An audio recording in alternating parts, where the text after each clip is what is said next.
A warm good morning, my dear friends. Today we will start the topic types of elements. So far we had studied that elements are divided into four types: metals, non-metals, metalloids and inert gases. But on the basis of their electronic configurations, the metals are divided into four types: representative representative elements. It is also called as your normal elements. Then transition elements. We will see this one by one. Inert transition elements and inert gases. Here is classification according to SPDF and D and F block based on the electronic configuration. You will study it in class 11 how the cells are further subdivided in SPDF blocks. There its formula it becomes 1s2, 2s2, 2p6, 3s2, 3p6, 3d10. It will be a matter of 11, so no problem. So first type of element is your representative elements. Means it is also called S and P block elements. Normal elements are main block elements या main periodic table का main elements. Elements which have their outermost orbit incomplete. In the periodic table, if we see this group 1A, 2A, or it is 1, 2, and then 13, 14, 15, 16, 17, they are called representative elements या main group elements या normal elements. In these elements, the only outermost cell is incomplete. Otherwise, before outermost cell, penultimate cell and other inner cells are complete. What types of elements it contains? So representative elements contains group 1. The elements of group 1 is called alkali metals. Why they are called alkali metals? Because the elements of group 1 like sodium except hydrogen, lithium, sodium, potassium, rubidium, cesium, they all react with water and form respective hydroxides like lithium hydroxide, sodium hydroxide, potassium hydroxide and so on plus hydrogen. This sodium hydroxide or potassium hydroxides, they are very strong alkali. That's why the elements of group 1A or simply group 1 are called alkali metals. Now group 2A are group 2 elements like beryllium, magnesium, calcium, strontium. They also react with water. They also form base. They also form respective metallic hydroxides plus hydrogen just like this. But these are weak alkalis. Therefore, the elements of group 2 are called alkaline earth metals. So, alkali metals, the elements of group 1, they form strong alkali with water except hydrogen. Group 2 are called alkaline earth metals. They form weaker alkalis in comparison to the elements of group 1. Then 13, boron family. Boron is the first member of the group, therefore it is called boron family. Likewise, carbon family 15, group 15 is nitrogen, group 16 is your oxygen family, and 17 is your halogen family. Halogen family, why it is called halogen family? Because all the elements of group 17, they react with they react with metal and form respective metallic halides. Halo means salt. Gens means janitor, means maker, salt maker. So the elements of group 17 are called salt maker family. Salt maker family means they react with metal and they form respective salts. Then what are the main characteristics? What are the main properties of these representative elements? If you see, first one is they include both metal and non-metals. There is a regular changes from metallic to non-metallic characteristic. Once again, if you turn over the page, what is here? This is metal. Then 13, 14, 15, 16, they are also representative elements. This is your non-metals. So metallic characteristic decreases, or first of all we will see and we will say that representative elements include both metals and non-metals. They form electrovalent as well as covalent bonds. Suppose this is your sodium.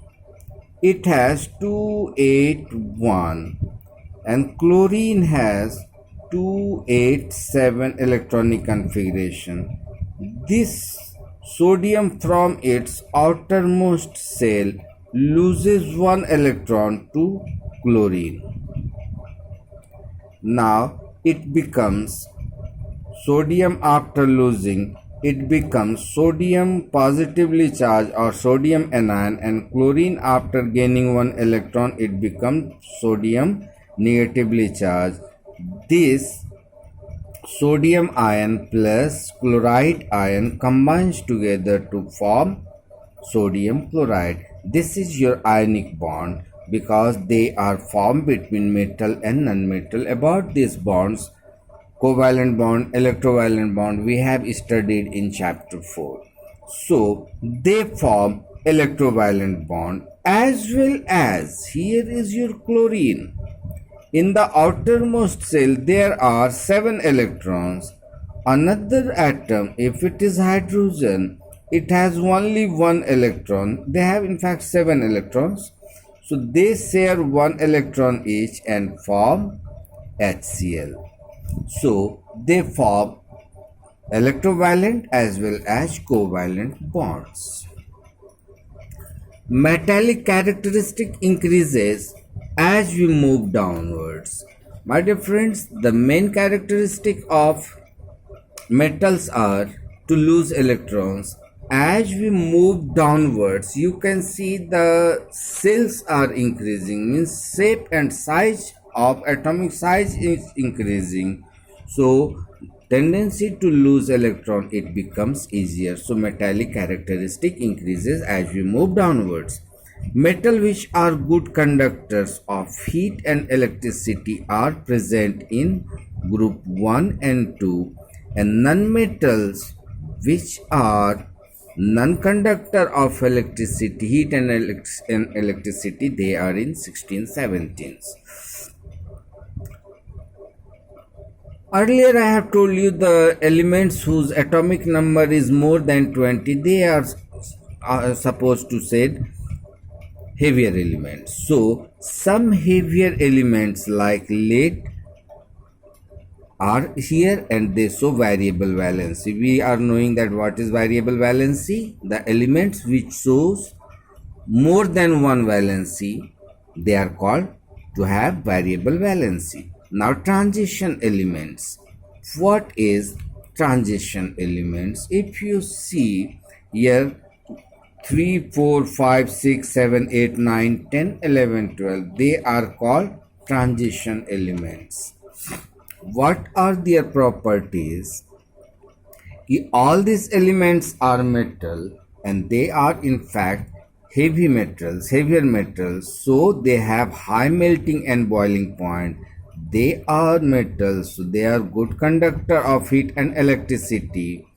Some of the elements are attracted towards magnet. If you see the periodic table, iron, cobalt, nickel, they are present in the transition elements and they all are attracted towards magnet. Most of these elements are used as catalyst like iron, iridium, platinum, vanadium, they all are used as catalyst and they all are present in transition elements. It is not so that they are only in the transition group. Some of the elements which are used as catalyst, they are also present in inner transition. We will see most of these elements show variable valency. There are many elements in this group like iron. If you see this silver, they also mercury, they show tin, they all show variable valency. So many elements which are showing valency more than one, they are present in transition elements group. Most of the elements form colored ion and colored compound. There are, for this we will see in the after one or two classes, there are many elements which show colored ion. After losing electron, they form colorful ion. Like iron, they form greenish color.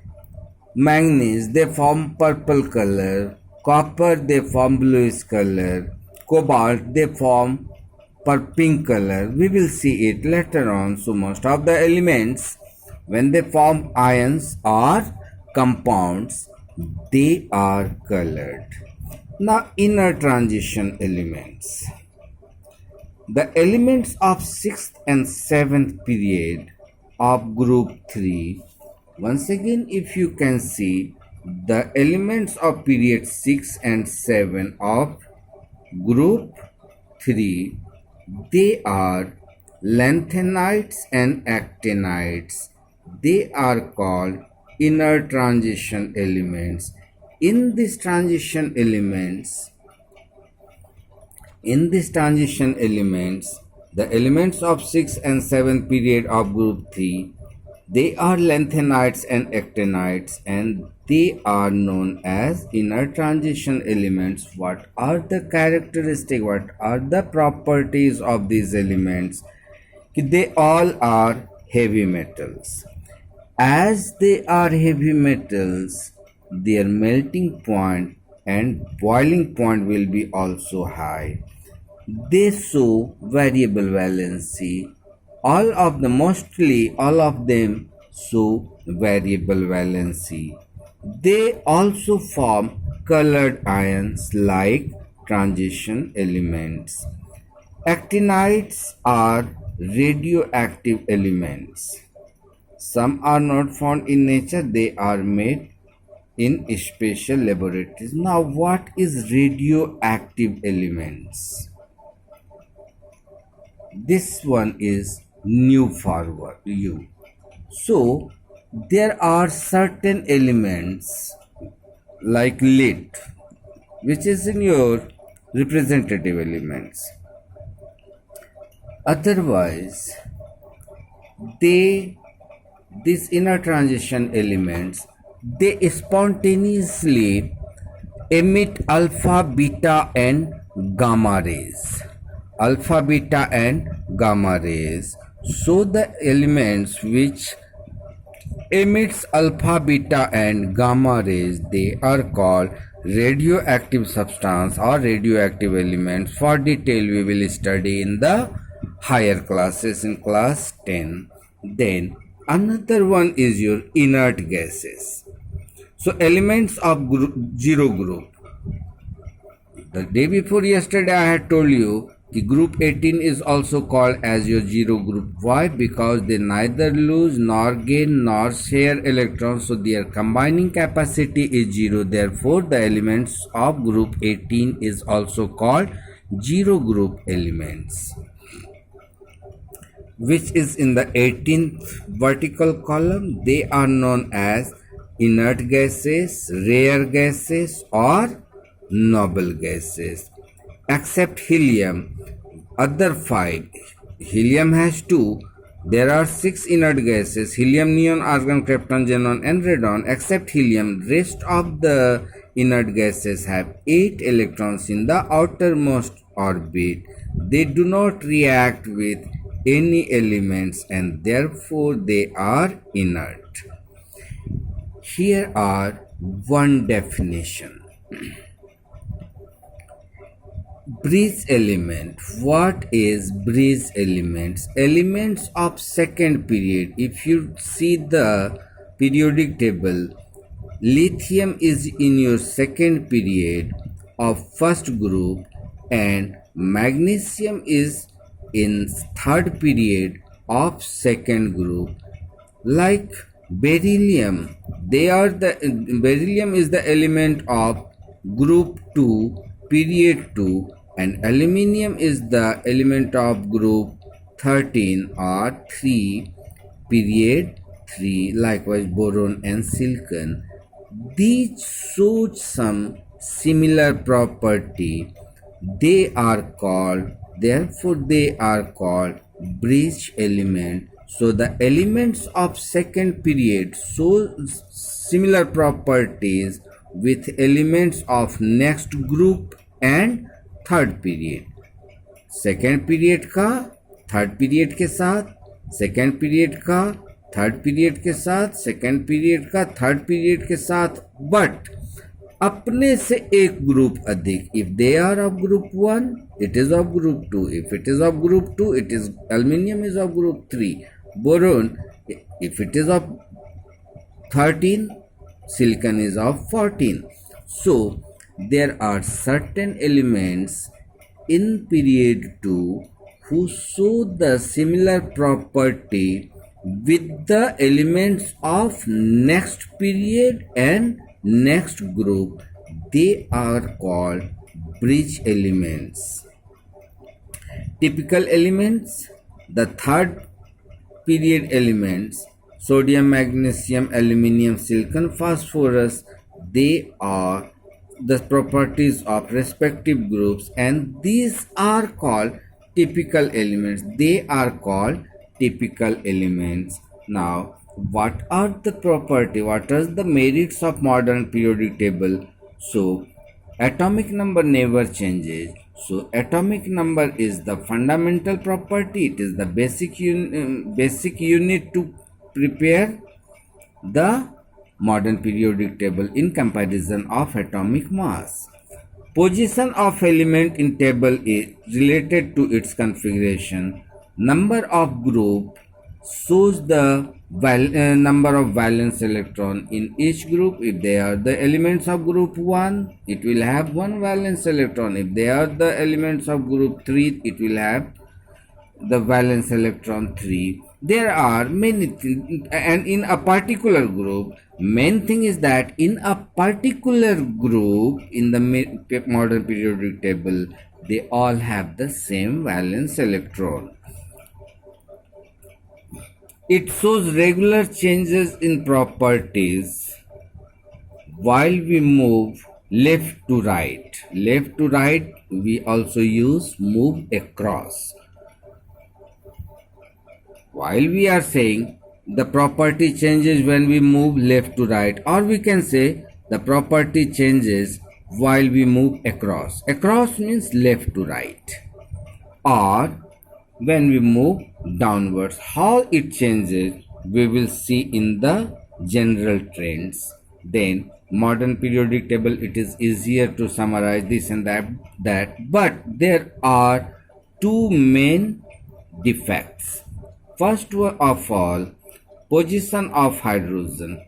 Still the position of hydrogen is not fixed. It is kept in group 1 while its valency is 1. The elements of group 17 or 7a, it is nonmetal. So hydrogen is a nonmetal. Its valency is 1. So it should be placed with group 17, but it is kept in group 1.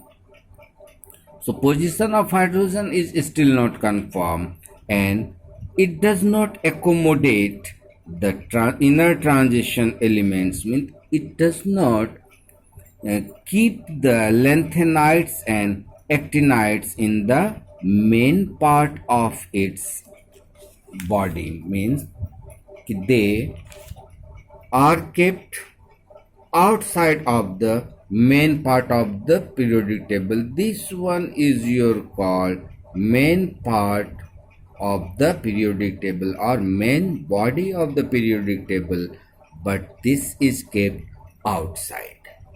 So for today we leave here. We will start the next topic in our next class. Wish you all the best.